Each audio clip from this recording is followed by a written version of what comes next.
Hi, everybody. I'm Kristi Whitfield. I'm the Director of the Department of Small and Local Business Development, and I'm here today with Amanda McClements, and we are talking about the little guys beating the big guys. We're talking about small business. We're talking about small businesses that are pivoting and thriving even in these troubling times of COVID-19. Amanda, tell us about yourself and about your business. First of all, thank you, Kristi, for having me. It's fun to get to chat with you in this format, even though we were neighbors, 6 years ago in Union Market. Yeah. But I'm the founder and creative director of several retail shops here in DC, Salt and Sundry, Little Leaf, which is our little sister plant shop. And then we also have an event space and warehouse space called the Sundry that's over in the Eckington neighborhood. So we've got sort of 4 locations that we juggle, and obviously things have changed a lot in the past 6 weeks. My goodness, have they ever? So, well, yes, you're right. We met each other many years ago when I was the owner of Curbside Cupcakes and you were opening Salt and Sundry, and that was your second location in the Union Market location. It was actually the first. That was your first location? Yeah, and first foray into business. I was a journalist before, so I was fresh and clueless. Oh my goodness. And I was not a baker, so we were sort of cutting new ground then. Yeah. And you're cutting new ground now, right? I mean, and I think this is why we want to do these interviews, honestly, is because we find that entrepreneurs are the best, or one of the best types of people to problem solve in troubling times. So we know that we were all not caught unawares, but we are all finding new ways to solve problems. And we are hearing so many troubling stories, but we are also hearing stories of resolve and hope. And one of the ways that businesses are finding to survive is finding innovative ways to keep their businesses thriving. So tell us what you are doing to keep your businesses, I won't say thriving, but I will say keeping your business going during this time. Yeah, surviving, I guess you could call it. So no, I think it's been fascinating, I think, to watch the DC small business landscape and see how many people, like you said, have really been evolving and pivoting and making really fast changes. We closed the shops back on March 16th. And that was extremely scary because you're going, brick and mortar is our core business. We had a very small e-commerce presence, but like most brick and mortar brands, you do most of your business in your shops when people come through the door and they make their purchases. So we immediately went into action mode and started to essentially beef up the website to be more of a representation of the shop. So, I was up all night frantically adding product, trying to change the website and, figure out ways to make it more functional for people. With Little Leaf, which is a whole different beast because plants are difficult to ship. It took us a little bit longer, but we finally figured out a way to offer delivery twice a week locally, which customers were begging us for.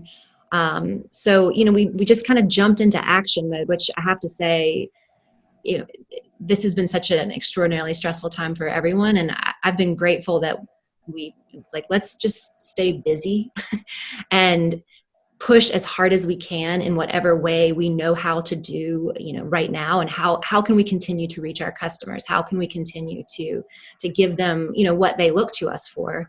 And that sort of kept me busy enough that I don't have time to sit at home and get too sad about the state of the world. But yeah, it was like total action mode. Well, your total action mode has really paid off because you got noticed by the Wall Street Journal and were featured on April 6th. And tell us about those headlines and what they said. Yeah, so we were thrilled to get that feature. It was a very strong statement in the headline, which was Amazon is not the only shop or something like that, which is any small, the mom and pop shops, small retailers, Amazon is often who, people say, oh, well, don't people just buy everything on Amazon? And before I started Salt and Sundry, I felt like, no, I mean, yes, there are things that you need to buy on Amazon every now and then, but I really felt like there was a place in our communities for, diverse, unique retail, establishments, hardware stores that could fill, a more personal community space than an Amazon could. So, we're always, and I know you are too, trying to shout that message from the rooftops to support, your local and community businesses. So to have that splashed in the pages of the Wall Street Journal was exciting, but it was also a bit stressful because, our traffic on our website shot up, but people were searching for toilet paper and Lysol. And it was like, wait, we're not actually Amazon. Right. A small shop that was able to continue shipping goods really quickly. Because we're a small team, we were able to be nimble. Well, I do love that. I love that you are a wonderful example of a small local shop that is able to source those sorts of products that are local products, and a resource where local people can go and get things they need and still continue to stay at home and support local. And I think that getting that national recognition while staying local is exactly something that I, as the director of small and local businesses, I'm excited to be able to amplify. And let me say that, when we see businesses like you amplified in the Wall Street Journal, and we're able to say, hey, congratulations, people might see you and say, wow, you're hitting it on all cylinders and everything's going well. You've never had a bad day of business in your life and not ever hit a speed bump. Have you needed, support during this time? Talk to us about sort of how you've been weathering this storm and resources that you've needed during these times. Yeah, well, I think it's a great question because, as you know, perception and reality are, often in contrast. I mean, Instagram and social media have a way of making things seem one way when behind the scenes, there's so much hard work. Yeah, and so much struggle that goes into it. And, I'm hearing that too with a lot of local restaurants. People are saying like, oh, they're selling out every night of their takeout or carry out. And it's like, it may appear, from the outside that, oh, you're doing great and you're bringing in all this revenue. But I think all of us are in a position where our revenues are a fraction of what they were when we were open. And, like most small businesses right now, we're going to need assistance to pull through this, in a financial place where we can rebound. And I think that's one of the biggest conversations everyone's having. We were absolutely thrilled to be a recipient of the Robust Retail Grant, which, you and I discussed before, hit at this kind of perfect time, even though it wasn't intended to be something to help businesses through a crisis. It was intended to help us innovate and keep our businesses fresh. And, that was some of the first assistance that we got. And we were so grateful to have that boost, which, helped us, cover pay for our team. And that was really my biggest concern in those first couple of weeks. But, we're all looking for clarification from, SBA and the insurance companies. And, I know the DC Council is working on legislation, hitting on some of those issues. So there's a lot that we're just hoping is going to come through to help us. And have you applied for any of the federal resources?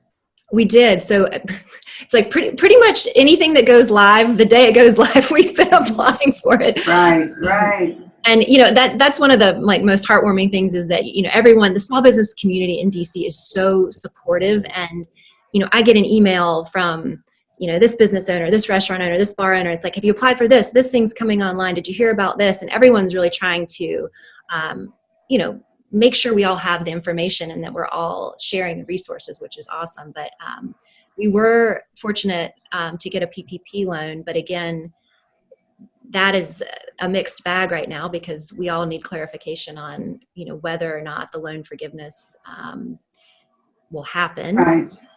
And we're still in the process of applying for assistance. So it's nothing is clear, which is tricky. And it kind of ties your hands in some ways, because you need to continue running your business. You want to keep trying to reach your customers, but when you're afraid to spend any money, or you don't have any money to spend, it's a little tough.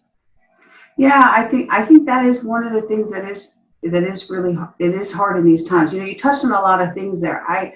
I hear a lot about businesses helping each other, and I think that is one of the things that we're also seeing. DSLBD is here to help people through a lot of those questions.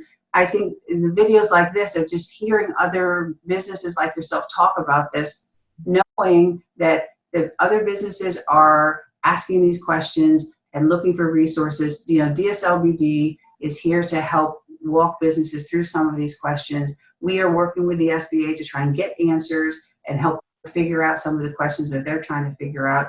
But I think sometimes we also just want them to know that they're not alone, as they're trying to figure out the answers to these questions, because sometimes the answers change, and sometimes the answers for businesses change. Like, do we want to be open and do tear out and take out? Do we want to, the way that you're figuring it out can also change. And those pivots might make sense in one way on a Monday and in a different way on the following Monday. And I think that the nature of the environment is a little dynamic now, which is one of the other things that can be trying. How are you figuring those things out sort of day to day in your business? No, I think you hit the nail on the head that things are changing so fast. And I think, as I started my business 8 years ago, and in the early days, you're used to, you don't know what to expect. So you're in this constant mode of change, but then you kind of get your feet under you, and you learn how to operate. You create processes and systems for your teams. And now it's like everything is thrown out the window. And like you said, in that first week, right around mid-March, things were changing by the hour. And, we were watching, the mayor and the DC government for guidance, and what are we supposed to do? How are we supposed to handle this? What's next? And I think, you mentioned the Reopen DC, sort of exploration that's going on right now. I think we're still in this really strange, uncertain, shifting landscape where, it's probably going to continue to change day by day, week by week. So, I do take some solace. It's, it might sound cliche that we're all in this together, and everybody keeps saying that, but it's like, no, really, we all have to figure this out. Nobody really has to do it alone. And I do take a lot of comfort in that. And it's great to have resources like this where, like you said, even just talking about it is helpful. Well, I really want to thank you for the time that you're taking and just sharing your story. I think your story, I hope other people find both comfort and inspiration in, because if you're watching and you have ideas about, you might want to pivot, people will probably listen to this and think, well, maybe there's ways that I can pivot. And that's why we're doing these short interviews, just to say there are different ways to pivot and grow. If you have a thought about it, and if you need help, reach out to us at DSLBD, check our website, call us 727-3900, hit option 7. Somebody from the PTAC team is going to pick up the phone or call you back quickly. You are not alone. We are here to help. And it might sound cliche, but Amanda is entirely right. We are in this together. We will get through this together, and we will be strong on the other side. So I am Kristi Whitfield. I'm the director of the Department of Small and Local Business Together. Thanks for watching, and we'll see you on the other side.